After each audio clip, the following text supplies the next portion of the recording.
परीक्षा के merit list को नियुक्ति के मेरिट लिस्ट से कुछ भी लेना देना नहीं है। ये लोग तो पात्र हुए।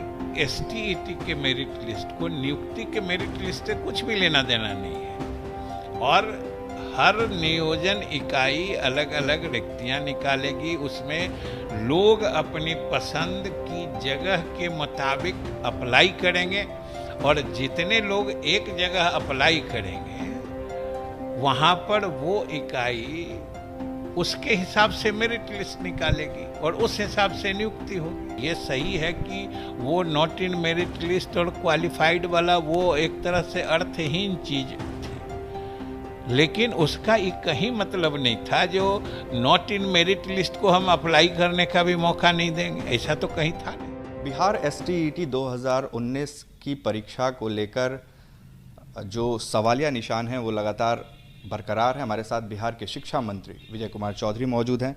सर, जो बहाली प्रक्रिया होनी है, कितने अभ्यर्थी ऐसे हैं जिनको इस बार मौका मिलेगा? 37,000 कुछ सीटें हैं, क्वालिफाइड ज़्यादा हैं और जो मेरिट लिस्ट है वो जो बनी है वो अलग से है। तो ऐसे कितने लोग हैं जो इस बहाली में एलिजिबल हैं इस बार 2019 की इस बहाली में? हमारी समझ से कहीं कोई न कन्फ्यूजन है न कहीं किसी को भ्रम होना चाहिए।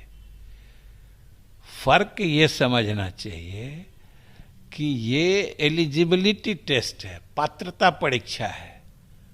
इसमें जो भी पास होंगे उनको जब शिक्षकों की नियुक्ति की प्रक्रिया होगी तब ये लोग अप्लाई करने के हकदार होंगे।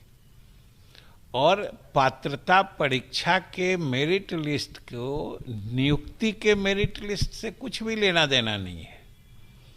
ये लोग तो पात्र हुए। अब फिर जब ये छठे चरण की प्रक्रिया चल रही है, ये पूरी होगी, फिर हम 7वें चरण की वैकेंसी निकालेंगे और अलग अलग नियोजन इकाई जो है, जो हमारे जिला परिषद के हैं या फिर नगर निकाय के हैं, वो हर जिले में अलग अलग रिक्तियां निकलेंगी और उसमें जो लोग भी क्वालिफाइड हैं वो सब अप्लाई कर सकते हैं।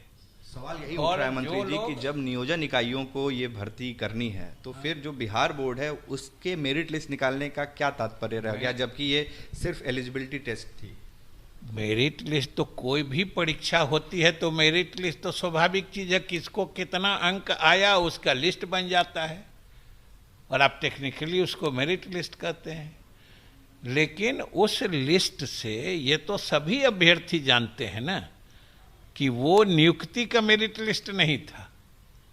नियुक्ति तो होगी, आखिर मान लीजिए कि इस पात्रता परीक्षा में जो सबसे टॉप किए होंगे और अगर उनको सूट करता है कहीं सीतामढ़ी या कैमूर जिला, वो पटना से वैकेंसी निकले उसमें अप्लाई ही नहीं करते हैं, तो वो तो टॉप पर हैं, लेकिन पटना में तो उनसे कम नंबर वाले का हो जाएगा। तो इसलिए कहने का मतलब सिर्फ इतना है कि एसटीईटी के मेरिट लिस्ट को नियुक्ति के मेरिट लिस्ट से कुछ भी लेना देना नहीं है। और हर नियोजन इकाई अलग अलग रिक्तियां निकालेगी। उसमें लोग अपनी पसंद की जगह के मुताबिक अप्लाई करेंगे और जितने लोग एक जगह अप्लाई करेंगे वहाँ पर वो इकाई उसके हिसाब से मेरिट लिस्ट निकालेगी और उस हिसाब से नियुक्ति होगी। ये तो जो मेरिट लिस्ट में है और जो qualified but not in merit list, सबको मौका मिलेगा, बराबर मौका मिलेगा। यही तर्क संगत भी है ना। जो क्वालिफाई कर गए तो उनको तो मौका मिलना चाहिए था ना। और वो जो है, अगर एक तो ये सही है कि वो नॉट इन मेरिट लिस्ट और क्वालिफाइड वाला वो एक तरह से अर्थहीन चीज थी, लेकिन उसका एक कहीं मतलब नहीं था जो नॉट इन मेरिट लिस्ट को हम अप्लाई करने का भी मौका नहीं देंगे, ऐसा तो कहीं था नहीं। और अभी भी उतने किया गया कि उनको अप्लाई करने का मौका दिया जा रहा है। और वहाँ भी जो मेरिट लिस्ट में ऊपर हैं, आखिर वहाँ अप्लाई करेंगे तो उनकी मेरिट अगर ऊपर है तो ऊपर ही रहेगा, उसको तो कोई खींच के नीचे नहीं कर सकता। 2011 एसटीईटी जो पास कैंडिडेट हैं उनको भी इस 2019 की बहाली में मौका मिल रहा है? कितने 2011 के पास आउट कैंडिडेट हैं सर? नहीं, बिल्कुल, वो तो उस समय पता चलेगा ना, जो 2011 के कितने बचे हुए हैं और कितने लोग उसमें रुचि दिखाते हैं।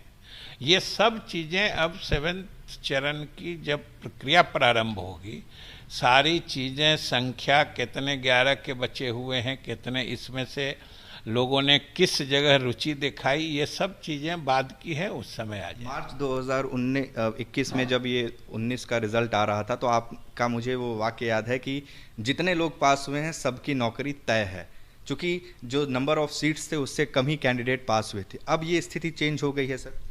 स्थिति तो अब पहले जैसे जो 2011 वाले थे वो उनकी पात्रता की अवधि समाप्त हो चुकी थी, लेकिन एनसीटी ने फैसला लिया, फलस्वरूप वो सब जगह लागू हो गया। अब जो 19 में भी पास किए हैं ये तो सबके लिए बराबर लागू है ना। 19 में जो पास किए हैं, अगर 7वें चरण में वो अगर कहीं खुदा न खाते कहीं वो नहीं उनकी नियुक्ति हो पाती है तो फिर वो 8वें चरण के लिए भी हकदार होंगे। उनकी पात्रता जीवन पर्यंत, यानी जब तक वो उम्र सीमा के अंदर हैं उनकी पात्रता बनी रहेगी। ये फैसला भी तो सबके हक में है। एक आखिरी सवाल, क्या सर ऐसा कोई डेटा है जो ये बता सके कि ऐसे कितने कैंडिडेट हैं जो क्वालिफाइड तो हैं लेकिन मेरिट लिस्ट में नहीं है? क्या कोई ऐसा डेटा? नहीं, डेटा तो सब है, लेकिन इससे क्या फर्क क्या पड़ता है जी? इसमें तो 11 वाले भी आएंगे, क्वालिफाइड वाले भी आएंगे, जो मेरिट लिस्ट है। देखिए, मेरिट लिस्ट कहने का सेंस कंफ्यूजन सर यहीं से आई, मेरिट लिस्ट से आई, तो आपको लगता है कि बिहार बोर्ड से गलती हुई? नहीं, ये गलती की बात नहीं है ये, लेकिन कोई इसका अर्थ नहीं था। तो मेरिट लिस्ट और qualified but not in merit, इसका कोई अर्थ नहीं है, ये कहना है बिहार के शिक्षा मंत्री का। जो भी कैंडिडेट STET की परीक्षा पास की है उनकी उम्र सीमा रहते हुए वो हर तरह की परीक्षा के लिए पात्र होंगे, ये कहना है बिहार के शिक्षा मंत्री विजय कुमार चौधरी का।